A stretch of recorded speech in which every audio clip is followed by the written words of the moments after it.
Quem me acompanha no Esquema Novo, não só nessas críticas que eu faço aqui para o canal Esquema Novo, mas o programa Esquema Novo, que eu faço com a Fernanda e com o Terence, deve se lembrar que em algum dos programas de 2019 eu falei sobre uma série chamada The Loudest Voice, com o Russell Crowe. Inclusive, essa série, o Russell Crowe, acabou de ganhar o Globo de Ouro de melhor ator em série dramática.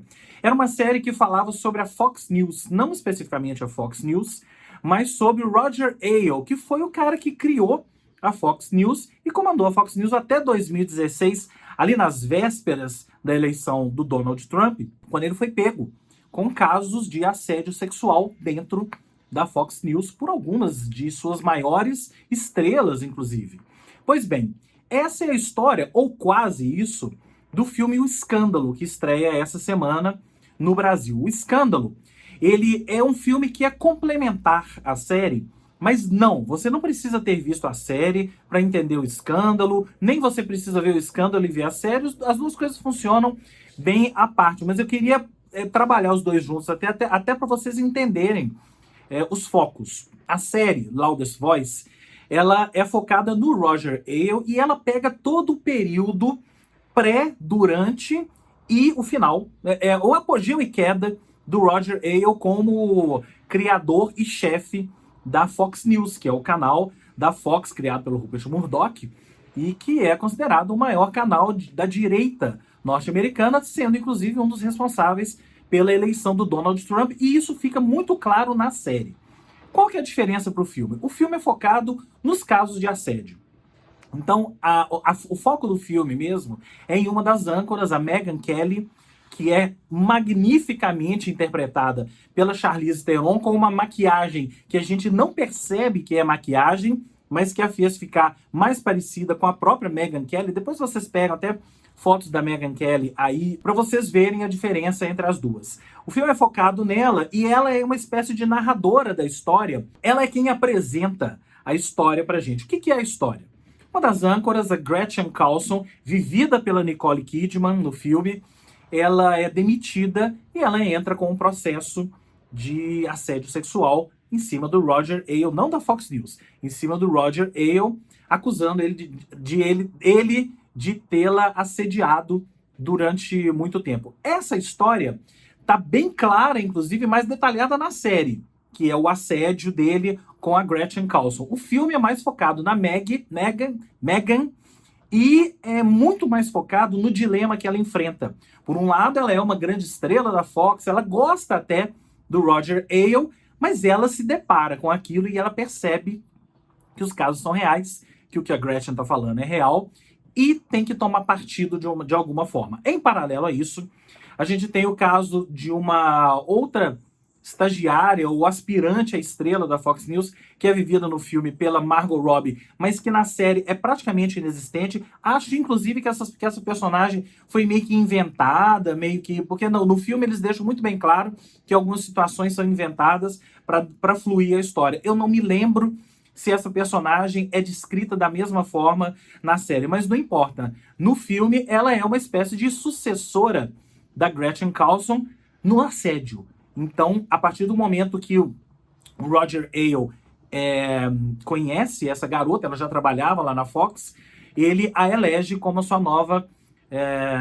no seu novo alvo de assédio. O Escândalo é um filme bem rápido, direto, e que ele tem alguns focos muito, muito claros. Ele tem um foco político? Sim. Então a gente entende que o Roger Ailes é um cara de direita que criou a Fox News, pró-Trump. Ele é um cara que praticamente ajudou o Donald Trump a ser eleito presidente dos Estados Unidos, escreveu discursos para ele e coisas do tipo. Então a gente tem esse panorama político, jornalístico político, vamos dizer assim, né? Do que é esse período pré-eleição do Trump. Inclusive tem tem a Megyn Kelly participando de um debate confrontando o Trump, logo naquele debate, antes dele ser candidato mesmo, dele ter a candidatura dos republicanos à presidência, ela o confronta, e à medida que o filme vai passando, a gente vai vendo que ele não tem só esse panorama político, e esse panorama político vai um pouco até sendo deixado de lado em função dos casos de assédio, que esse sim é o cerne do filme, é o que interessa nessa história toda. O que é a história? O Roger Ailes, ao longo de sua vida, assediou muitas mulheres dentro da Fox News, e isso veio à tona em 2016 e causou uma espécie de terremoto nesse meio jornalístico, político e de celebridades. Vamos lembrar que isso é antes da história do Harvey Weinstein e antes até do movimento Me Too. É claro que o filme foi feito tendo o movimento Me Too como base, muitas práticas que hoje são adotadas no movimento Me Too em Hollywood e em todas essas grandes empresas ligadas à mídia ou até não ligadas à mídia, acerca de assédio sexual, assédio moral, são práticas que vêm até dessa época. Então, era uma época em que não se acreditava que um cara como Roger Ailes podia cair, que eu estou dizendo é ser demitido, em função de casos de assédio. Era aquela época em que isso não ia dar nada.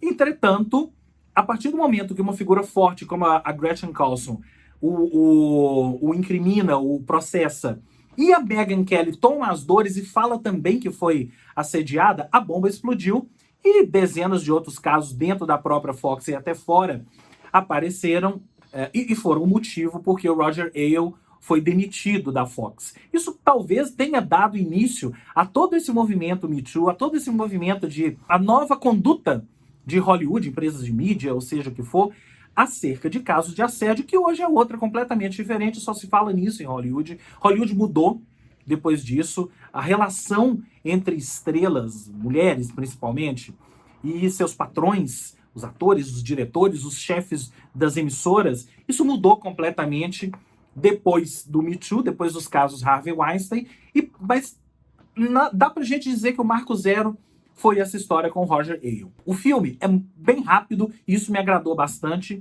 É um filme que não cansa, até porque a história é muito interessante, o desenrolar da trama é interessante. As três atrizes estão excelentes, não à toa. A Margot Robbie e a Charlize Theron são indicadas ao Oscar, estão indicadas ao Oscar esse ano. A Charlize Theron eu acho a Margot Robbie tem cenas muito fortes, mas a Charlize Theron é quem conduz o filme, né? Até o filme tem uma estrutura interessante, porque ele se usa daquele artifício de conversar com a câmera em determinados momentos, como que se nós fôssemos cúmplices delas que eu digo, porque nem só a Charlize Theron, a Megyn Kelly conversa com a câmera, como todas elas têm, as três atrizes principais têm seu momento de olhar para a câmera e dar o seu testemunho, né? E nos chamar para ser cúmplices dela nessa história e meio que dizer, vem com a gente, porque a gente está fazendo a coisa certa. O filme permeia isso e a gente discute o tempo todo se elas devem... É claro que elas têm que denunciar, mas era uma época em que esse tipo de denúncia não era feita. A Gretchen passa por esse dilema, a Megyn Kelly principalmente passa por esse dilema, e a própria personagem da Margot Robbie, que é uma aspirante a ser estrela e tal, tem uma postura e a partir do momento que é assediada muda de postura completamente. Inclusive o final do filme eu achei uma coisa meio clichêzona, né? Não vou chegar no final do filme, né? O finalzinho mesmo, é uma coisa meio clichêzona envolvendo a personagem da Margot Robbie, mas enfim. O que importa é que é um filme legal, é um filme divertido, não vou chamar de divertido, mas é um filme que transcorre sem maiores problemas. A gente se identifica com aquelas personagens, a gente torce por elas e, claro, a gente vive o drama daquelas personagens, daquelas atrizes, principalmente das personagens daquelas mulheres que estavam sendo assediadas por um cara como o Roger Ailes, que foi apesar de ter sido um grande magnata da mídia, um grande mestre até, né? O cara criou a Fox News e comandou a Fox News até... E a Fox News, sim, foi uma emissora, até hoje ela é uma emissora controversa, mas ele conseguiu botar a Fox News no topo da audiência. Então a gente se identifica... Então esse cara, um cara que fez isso, mas é um cara desprezível que assediava e dizia para as mulheres que se elas quisessem chegar em algum lugar tinha que ser dessa forma. Assistam ao Escândalo, está indicado a alguns Oscars que vocês não vão se arrepender. Eu gostei bastante e acho que é um filme bom e importante para os dias de hoje, ok? Até a próxima.